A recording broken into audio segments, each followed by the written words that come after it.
Hello friends, welcome to my channel defence practice class. Defence practice class চ্যানেলের তরফ থেকে তোমাদের সবাইকে স্বাগত।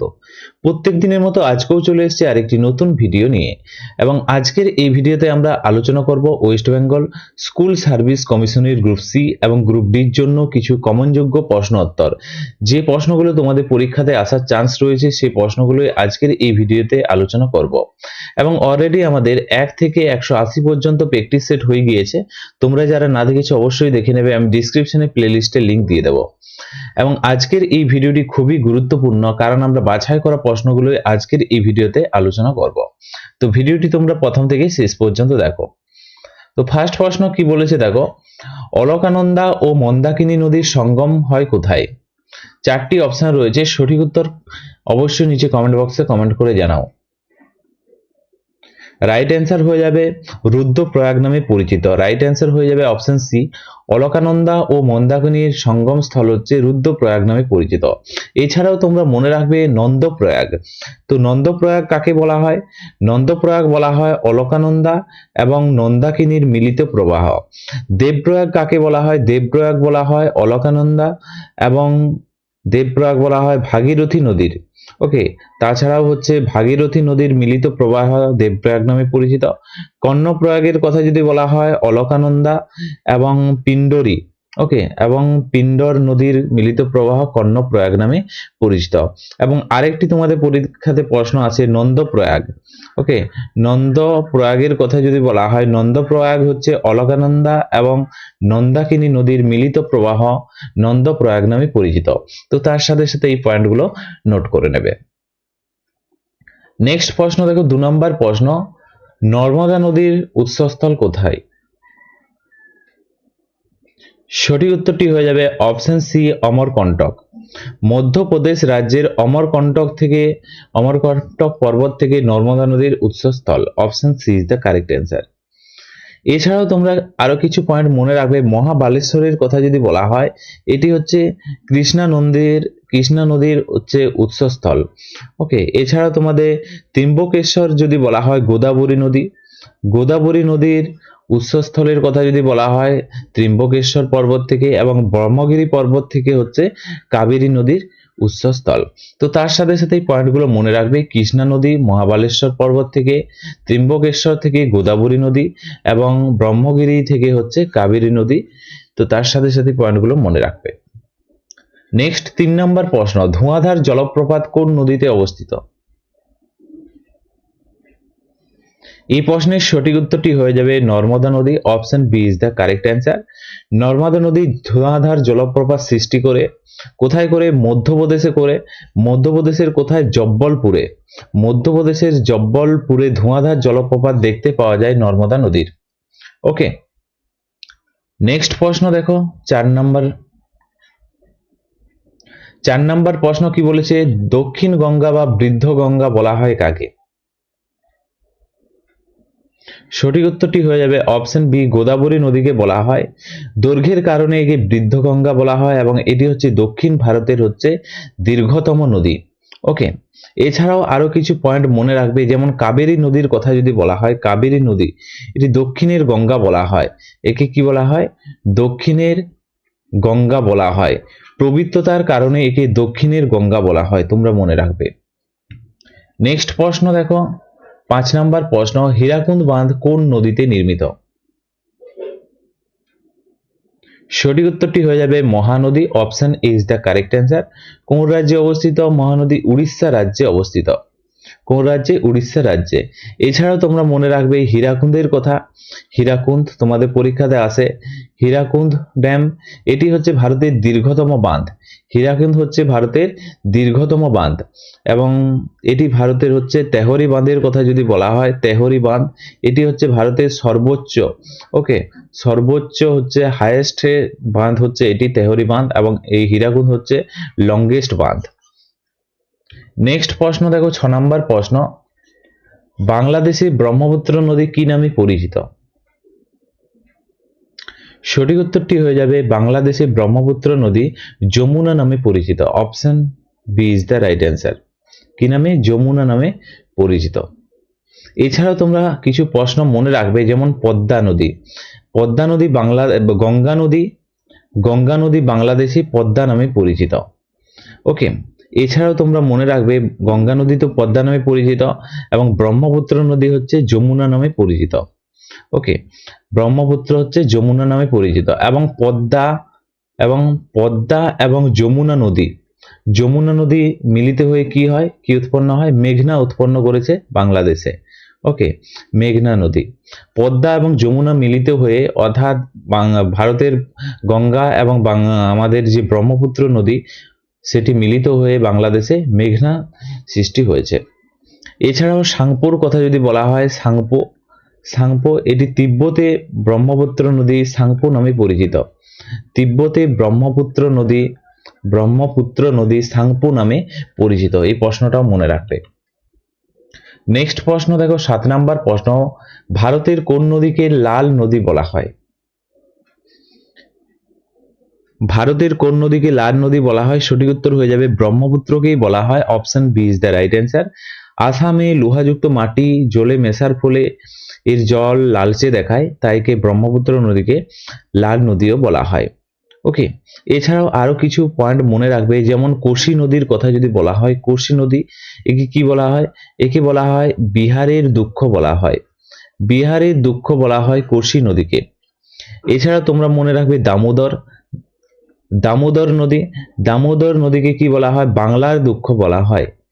বাংলার দুঃখ বলা হয় দামোদর নদীকে। এছাড়াও তোমাদের পরীক্ষাতে আসতে পারে, যেমন হোয়াংহো নদীকে কি বলা হয়? চীনের দুঃখ বলা হয়। চীনের দুঃখ বলা হয় হোয়াংহো নদীকে। তো এই পয়েন্টগুলো মনে রাখবে। কোশি নদীকে কি বলা হয়? বিহারের দুঃখ বলা হয়। দামোদরকে বলা হয় বাংলার দুঃখ বলা হয় এবং হোয়াংহোকে বলা হয় চীনের দুঃখ। নেক্সট প্রশ্ন দেখো, 8 নাম্বার প্রশ্ন। 8 নাম্বার প্রশ্ন বলেছে, অযোধ্যা শহর কোন নদীর তীরে অবস্থিত? সঠিক উত্তরটি হয়ে যাবে অপশন বি, সরয়ু নদী। রাইট অ্যান্সার হয়ে যাবে সরয়ু নদী। এছাড়াও আরো কিছু পয়েন্ট মনে রাখবে যেগুলো তোমাদের পরীক্ষাতে আসতে পারে, যেমন লখনৌ শহরের কথা যদি বলা হয়, লখনৌ শহর এটি কোন নদীর তীরে অবস্থিত? এটি হচ্ছে গোমতী নদীর তীরে অবস্থিত। এছাড়াও তোমাদের পরীক্ষাতে আসতে পারে কানপুর শহর, তাছাড়াও আসতে পারে বারাণসী শহর, এগুলি সবই হচ্ছে গঙ্গা নদীর তীরে অবস্থিত।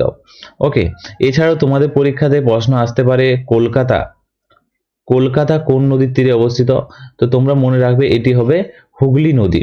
ওকে, তো কলকাতা হচ্ছে হুগলি নদী, অ্যাকচুয়ালি এটি গঙ্গা নদী, যেটি কলকাতাতে হুগলি নদী নামে পরিচিত।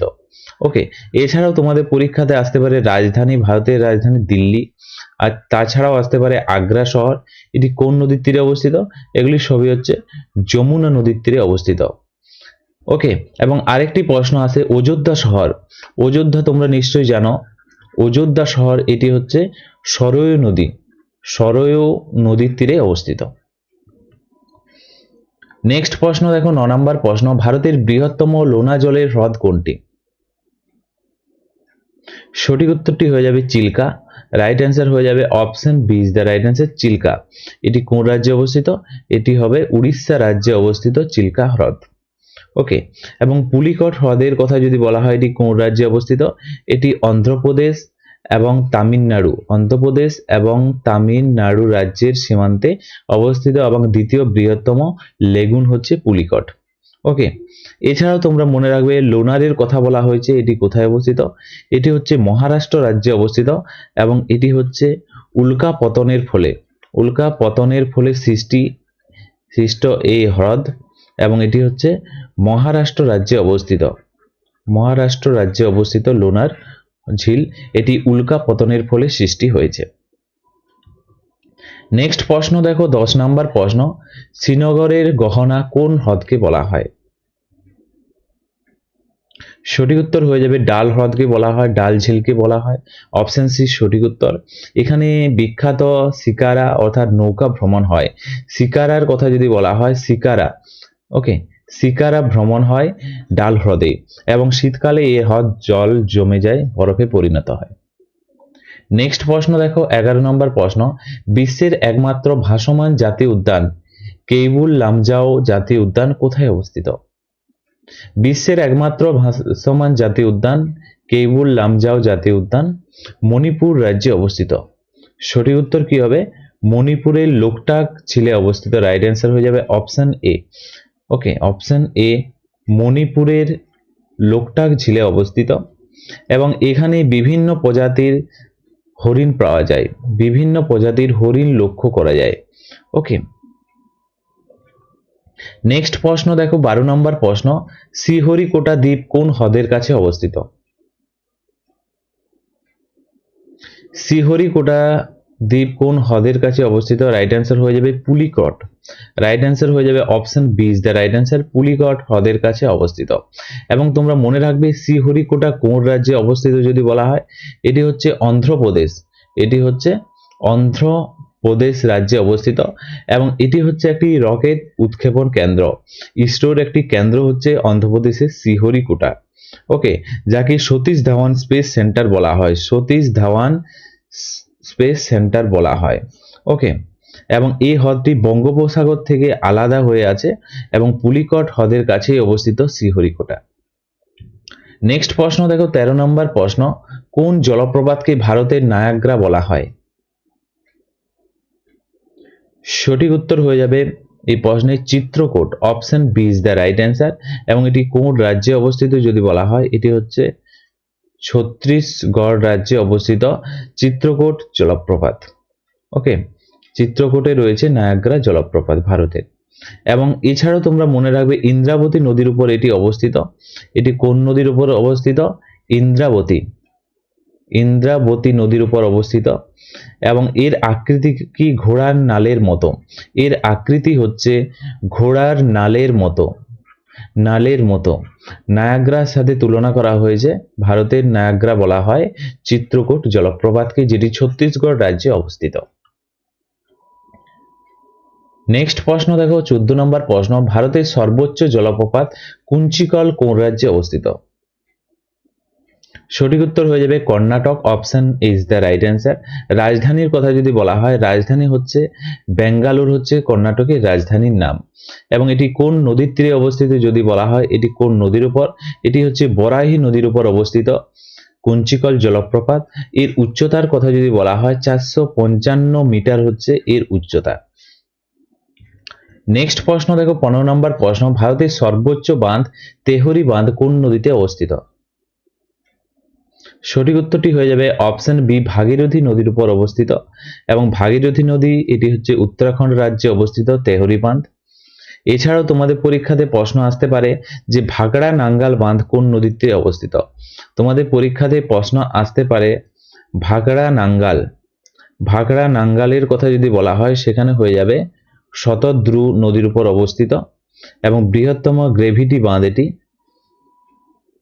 নেক্সট প্রশ্ন দেখো, 16 নম্বর প্রশ্ন, গোবিন্দ বল্লভ পন্থ সাগর কোন বাঁধ এই প্রকল্পের অংশ?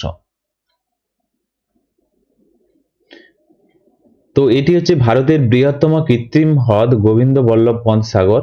এটি হচ্ছে রিহান্দ বাঁধের উপর অবস্থিত। রাইট অ্যান্সার হয়ে যাবে option C is the right answer.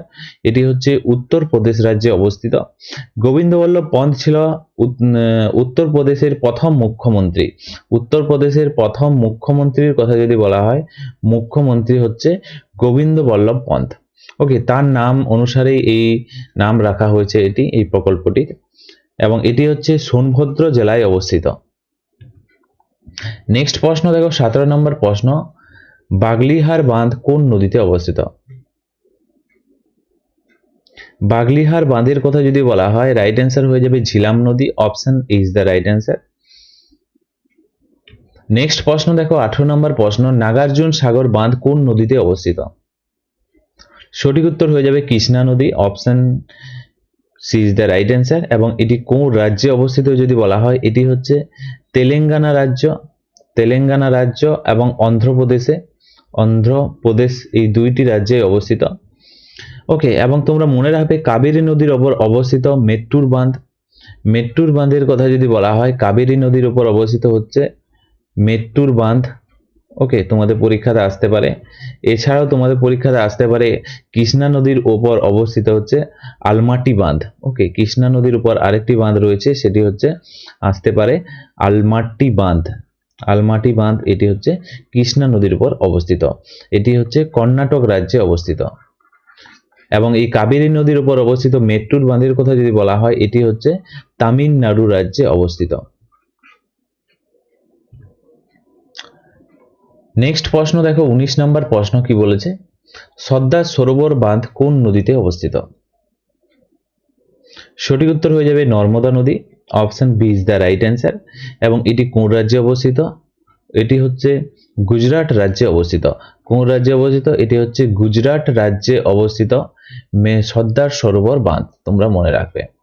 এখান থেকে তোমাদের পরীক্ষাতে আরো আসতে পারে, এর কাছাকাছি কি রয়েছে? সর্দার সরোবর বাঁধের কাছাকাছি রয়েছে স্ট্যাচু অফ ইউনিটি, যেটি সর্দার বল্লভভাই প্যাটেলের মূর্তি। ভারতের বা পৃথিবীর সবচেয়ে বড় মূর্তির কথা যদি বলা হয়, স্ট্যাচু অফ ইউনিটি। নেক্সট প্রশ্ন দেখো, 20 নম্বর প্রশ্ন, ইড্ডুকি বাঁধ কোন রাজ্যে অবস্থিত? সঠিক উত্তর হয়ে যাবে কেরালা রাজ্যে অবস্থিত ইড্ডুকি বাঁধ, এবং এটি হচ্ছে পেরিয়ার নদীর উপর অবস্থিত।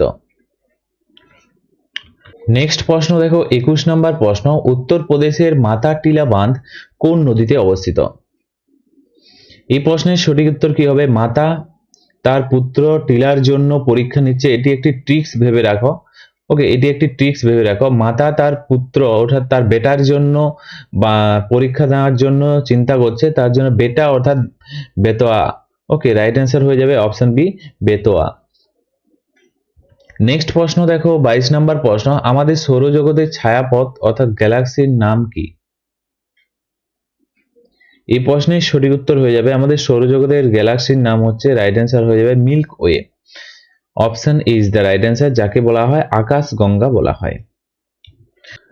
নেক্সট প্রশ্ন দেখো, 23 নম্বর প্রশ্ন, সৌরশক্তি কিসের মাধ্যমে উৎপন্ন হয়? রাইট অ্যান্সার হয়ে যাবে এখানে সৌরশক্তি। সৌরশক্তির দন্তস্ব এবং সূর্যেরও দন্তস্ব এবং দন্তস্বতে সংযোজনও হয়। রাইট অ্যান্সার হয়ে যাবে নিউক্লিয় সংযোজন।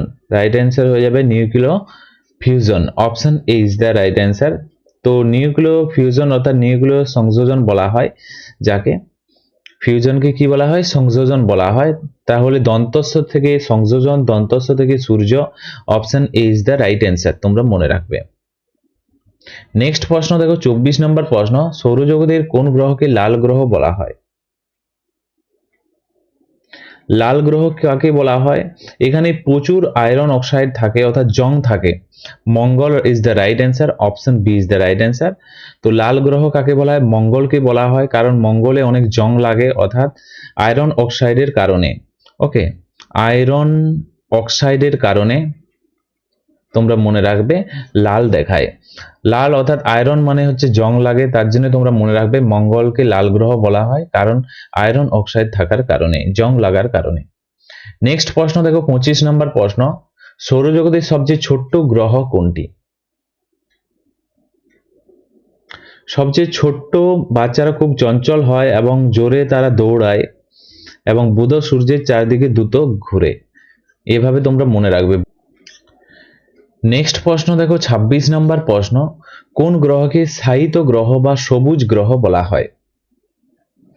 তো শায়িত অর্থাৎ সবসময় শুয়েই থাকে, এত অলস যে সবসময় শুয়েই থাকে। তো কোন গ্রহ? এবং গায়ে শ্যাওলা অর্থাৎ সবুজ জমে যায়। তো এখানে তোমরা মনে রাখবে এত অলস, অলস Uranus. Okay, Uranus. Option C is the right answer. তো ইউরেনাস হচ্ছে রেনাস অর্থাৎ শ্যাওলা। ওকে, সবসময় শুয়ে থাকার জন্য জং অর্থাৎ শ্যাওলা জমে যায়, তাহলে ইউরেনাস থেকে আমরা কি পাচ্ছি? শ্যাওলা পাচ্ছি। Option C is the right answer. তো এইভাবে তোমরা মনে রাখবে। নেক্সট প্রশ্ন দেখো, 27 নম্বর প্রশ্ন কি বলেছে, কোন গ্রহের চারপাশে 7টি স্পষ্ট বলয় অর্থাৎ রিং আছে? বলয় অর্থাৎ রিং আছে। তো এখানে কি বলেছে? S for 7 ring. ওকে, 7টি রিং আছে, 7টি কি বলেছে? রিং আছে। তো এখানে শনি ইজ দ্য রাইট অ্যান্সার। শনি ইংরেজিতে সাটার্ন বলি।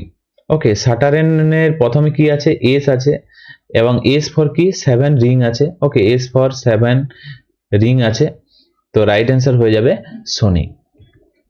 নেক্সট প্রশ্ন দেখো 28 নম্বর প্রশ্ন, ফোবস এবং ডেইমোস কার উপগ্রহ? এটা তো তোমরা নিশ্চয়ই জানো, মঙ্গলের উপগ্রহ রয়েছে দুইটি, ফোবস এবং ডেইমোস। নেক্সট প্রশ্ন দেখো 29 নম্বর প্রশ্ন, চাঁদ নিয়ে গবেষণাকে কি বলা হয়? রাইট অ্যান্সার হয়ে যাবে সেলেনোলজি বলা হয় চাঁদ নিয়ে গবেষণাকে। Option B is the correct answer. Next প্রশ্ন দেখো 30 নম্বর প্রশ্ন, পৃথিবীতে দিন রাত হওয়ার মূল কারণ কি? তো তোমরা মনে রাখবে দিন রাতের মূল কারণ হচ্ছে ঘতে হচ্ছে ঘূর্ণন, ঘতে হচ্ছে ঘূর্ণনের কারণেই হয়, এবং ঘতে হচ্ছে ঘড়ি অর্থাৎ সময় পরিবর্তন। সময় পরিবর্তন কিসে হয়? দিন রাত্রি সময় পরিবর্তন হয় ঘূর্ণনের কারণে। ঘতে হচ্ছে ঘড়ি এবং ঘতে হচ্ছে ঘূর্ণন। Option B is the right answer. Next প্রশ্ন দেখো 31 নম্বর প্রশ্ন, গ্রহাণুপুঞ্জ কোন দুই গ্রহের মাঝে থাকে? কোন দুই গ্রহের মাঝে থাকে মনে রাখবে তোমরা। তো এম জে অর্থাৎ মাইকেল জ্যাকসনের তোমরা নিশ্চয়ই ডান্স দেখেছ, এর মতো ডান্স কেউ করতে পারে না। এম সে কি? এম এ তে হয় মার্স হয়, এবং জে তে কি হয়? জেতে হয় জুপিটার হয়। এবং মার্স এবং জুপিটার অর্থাৎ মার্স হচ্ছে মঙ্গল এবং বৃহস্পতি। Option B is the correct answer. তো এম যে মনে রাখবে, মাইকেল জ্যাকসনের মতো কেউ ডান্স পারে না এবং গ্রহাণুপুঞ্জ দুইটি গ্রহের মাঝে থাকে। Option B is the right answer. Next প্রশ্ন দেখো 32 নম্বর প্রশ্ন, রবি শস্য কোন মাসে বোনা হয়? রবি শস্য কোন মাসে বোনা হয়? এই প্রশ্নের সঠিক উত্তর কি হবে? রাইট অ্যান্সার হয়ে যাবে অক্টোবর ডিসেম্বর অর্থাৎ শীতকালে। রাইট অ্যান্সার হয়ে যাবে option B is the right answer. Next প্রশ্ন দেখো 33 নম্বর প্রশ্ন, নিচের কোনটি খারিফ শস্য? তো এই প্রশ্নের সঠিক উত্তর হয়ে যাবে ধান হচ্ছে খারিফ শস্য। তো তোমরা মনে রাখবে খারিফ মানে কি? খারিফ মানে ট্রিক্স আমরা বলছি এখানে। খারিফ মানে হচ্ছে খারাপ পানি। ওকে, খারিফ মানে হচ্ছে খারাপ পানি, এবং সে খারাপ পানি বেশি কি হয়? জল লাগে। খারাপ জল, জল কোথায় লাগে? সবচেয়ে খারাপ জল অর্থাৎ জল লাগে ধানে, বেশি জল লাগে। ওকে, তো খারিফ থেকে খারাপ পানি, পানি মানে হচ্ছে জল, এবং জল সবচেয়ে বেশি লাগে ধানে। তো কোনটি হচ্ছে? ধান ইজ দ্য রাইট অ্যান্সার। এবং নেক্সট প্রশ্ন দেখো, নেক্সট প্রশ্ন কি বলেছে? নিচের কোনটি রবি শস্য? রবি শস্য, এই প্রশ্নের সঠিক উত্তর হয়ে যাবে গম হচ্ছে রবি শস্য। Option C is the correct answer. তো ফ্রেন্ডস, আমি এখানে তোমাদের সাথে আলোচনা করে দেব যে কোনগুলোকে খারিফ শস্য, রবি শস্য এবং জায়েদ শস্য বলা হয়। এগুলো জানা তোমাদের একান্ত জরুরি, এখান থেকে তোমাদের পরীক্ষাতে প্রশ্ন আসে। প্রথমত তোমরা নোট করে রাখো যে রবি শস্য কাদের বলা হয়। রবি শস্য যেসব শস্য সাধারণত শীতকালের সময় হয়ে থাকে। কখন হয়? শীতকালে হয়ে থাকে।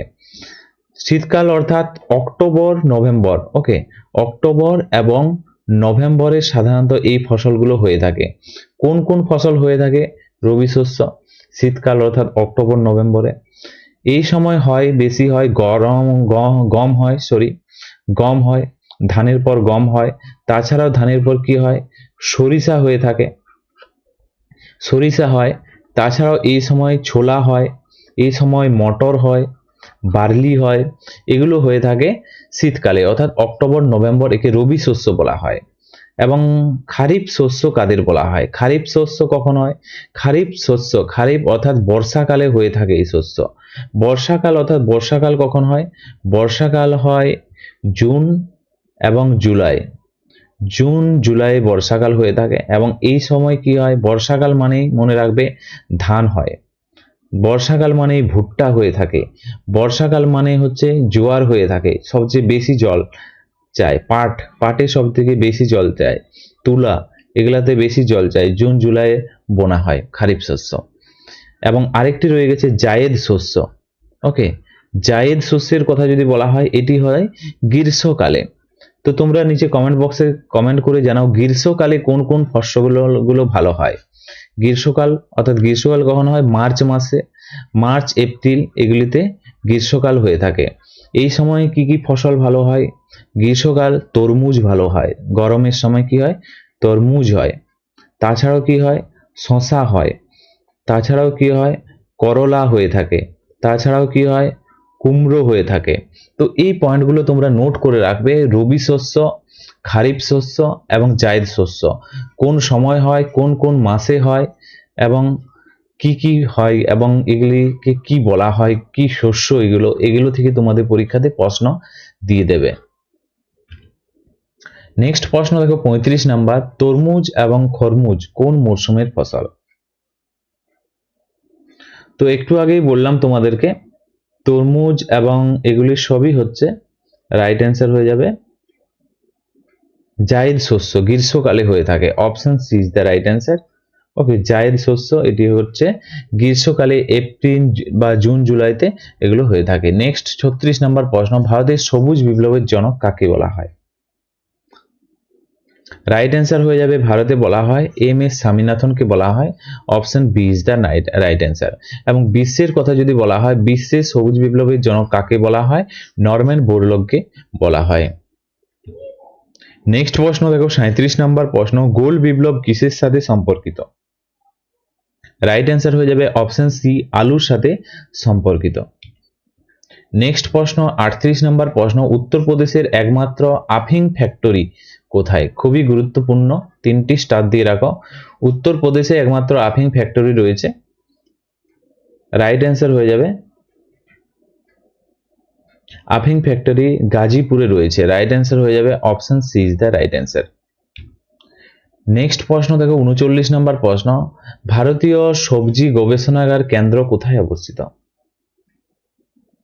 রাইট অ্যান্সার হয়ে যাবে বারাণসী, উত্তরপ্রদেশে অবস্থিত। Option C is the correct answer. Next প্রশ্ন দেখো 40 নম্বর প্রশ্ন, উত্তরপ্রদেশের কয়লা ভান্ডার কোথায় পাওয়া যায়?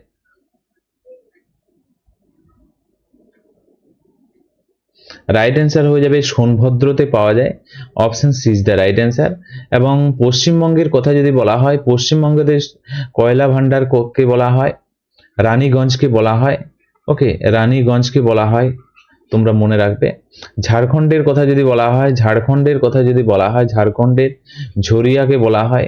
ওকে, নেক্সট প্রশ্ন দেখো 41 নম্বর প্রশ্ন, ওবরা তাপবিদ্যুৎ কেন্দ্র কোন দেশের সহযোগিতায় স্থাপিত?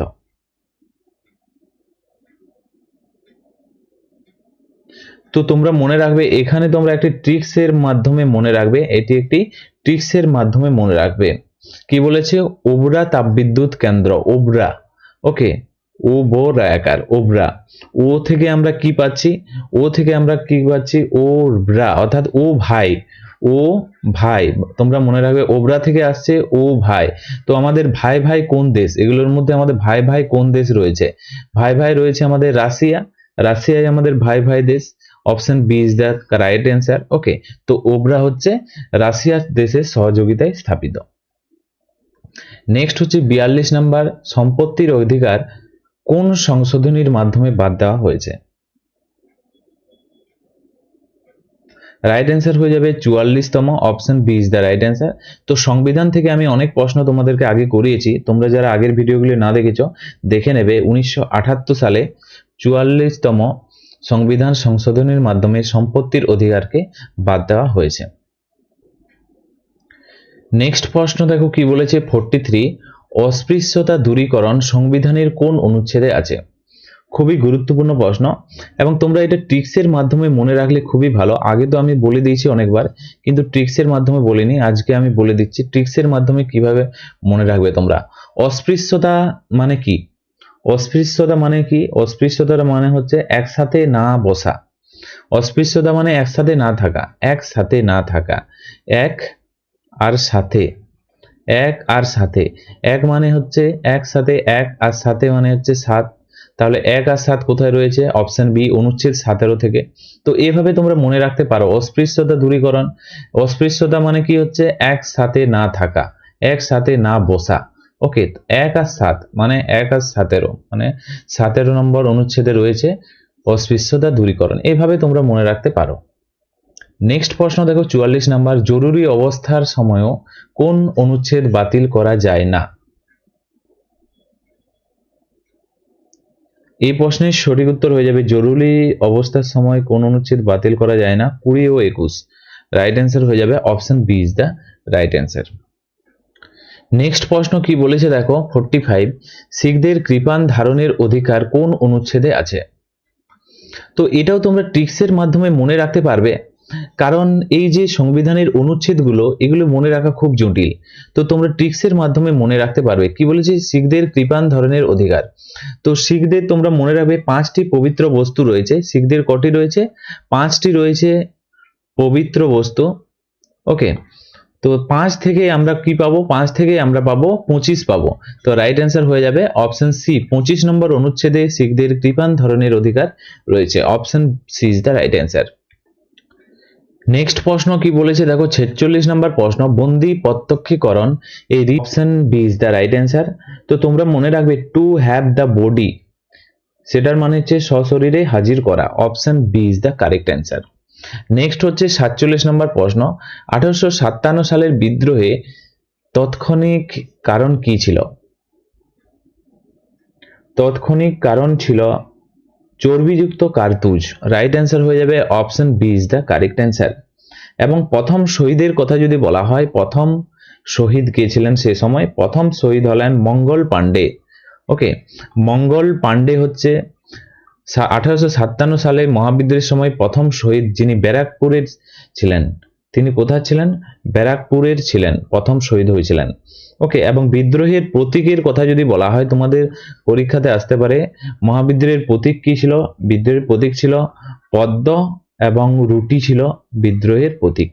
ওকে, নেক্সট 48 নম্বর প্রশ্ন, দিল্লিতে 1857 সালে বিদ্রোহের নেতৃত্ব কে দেন? খুবই গুরুত্বপূর্ণ প্রশ্ন। এখানে কি বলেছে? দিল্লিতে বিদ্রোহের নেতৃত্ব কে দেন? এছাড়াও তোমাদের পরীক্ষাতে আসতে পারে লখনৌতে কে দেন বিদ্রোহের নেতৃত্ব, কানপুরে কে দেন? এই প্রশ্নের রাইট অ্যান্সার হয়ে যাবে এখানে Bakht Khan. Option B is the right answer. সেনাপতি বখত খান 1857 সালে দিল্লিতে বিদ্রোহের নেতৃত্ব দিয়েছিলেন। এছাড়াও তোমরা কিছু পয়েন্ট মনে রাখবে যেগুলো তোমাদের পরীক্ষাতে আসতে পারে। বাহাদুর শাহর কথা যদি বলা হয়, ওকে, নামমাত্র নেতা ছিল কিন্তু মুঘল সম্রাট দ্বিতীয় বাহাদুর শাহ, তোমরা মনে রাখবে তিনি ছিল মুঘল সম্রাট। ওকে, এবং নানা সাহেবের কথা যদি বলা হয়, নানা সাহেব তাঁতিয়া টোপি কানপুর। ওকে, কানপুর থেকে নেতৃত্ব দিয়েছিল মহাবিদ্রোহের। ওকে, নানা সাহেব তাঁতিয়া টোপি এগুলা কোথা থেকে দিয়েছিল? কানপুর থেকে মহাবিদ্রোহের নেতৃত্ব দিয়েছিল। এছাড়াও ঝাঁসি থেকে নেতৃত্ব কে দিয়েছিল? ঝাঁসি থেকে যদি বলা হয়, ঝাঁসি রানী লক্ষ্মীবাই দিয়েছিল। ওকে, ঝাঁসি থেকে নেতৃত্ব দিয়েছিল। নেক্সট প্রশ্ন দেখো, সিন্ধু সভ্যতা কোন কেন্দ্রে চাষ করা জমি পাওয়া গেছে? রাইট অ্যান্সার হয়ে যাবে চাষ করা জমি পাওয়া গেছে কালীবঙ্গানে। Option C is the correct answer. এটি কোন রাজ্যে অবস্থিত? এটি হচ্ছে রাজস্থান রাজ্যে অবস্থিত কালীবঙ্গান। ওকে, এছাড়াও তোমাদের পরীক্ষাতে আসতে পারে লোথাল। লোথাল কোথায়? গুজরাট। ওকে, গুজরাটে লোথাল পাওয়া গেছে। বিশ্বের প্রাচীনতম বন্দর এর কথা যদি বলা হয়, লোথাল বন্দরগাঁও। মহেঞ্জোদারো থেকে কি পাওয়া গেছে? বিশাল একটি স্নানাগার পাওয়া গেছে। ওকে, গ্রেট বাথ পাওয়া গেছে, বড় একটি স্নানাগার পাওয়া গেছে, এবং ব্রোঞ্জের একটি মূর্তি পাওয়া গেছে। ব্রোঞ্জের একটি নর্তকীর মূর্তি পাওয়া গেছে মহেঞ্জোদারোতে। ওকে, নেক্সট প্রশ্ন দেখো, এবং আজকের ভিডিও লাস্ট প্রশ্ন, ঋগ্বেদে অঘন্য শব্দটি কার জন্য ব্যবহৃত হয়েছে? অঘন্য শব্দটি ব্যবহৃত হয়েছে, রাইট অ্যান্সার হয়ে যাবে এখানে গরুর জন্য। রাইট অ্যান্সার হয়ে যাবে option C is the correct answer.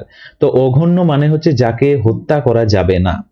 অঘন্য মানে কি? যাকে হত্যা করা যাবে না, অর্থাৎ গায় অর্থাৎ গরুকে হত্যা করা যাবে না। এটি ঋগ্বেদে অঘন্য শব্দ হিসাবে ব্যবহৃত হয়েছে। এবং তোমরা মনে রাখবে বৈদিক যুগে গরু ছিল সবচেয়ে মূল্যবান সম্পদ, এবং একে আমাদের মাতৃ বা গোমাতা হিসেবে পূজা করা হতো। এছাড়াও তোমাদের পরীক্ষাতে আসতে পারে ঋগ্বেদ সম্বন্ধে কিছু পয়েন্ট আসে। ঋগ্বেদে রয়েছে 10টি রয়েছে মণ্ডল রয়েছে, এবং 1028টি কি রয়েছে? শ্রোত রয়েছে। ওকে, এবং গায়ত্রী মন্ত্র, বিখ্যাত হচ্ছে গায়ত্রী মন্ত্রের কথা যদি বলা হয়, কোথায় পাওয়া গেছে?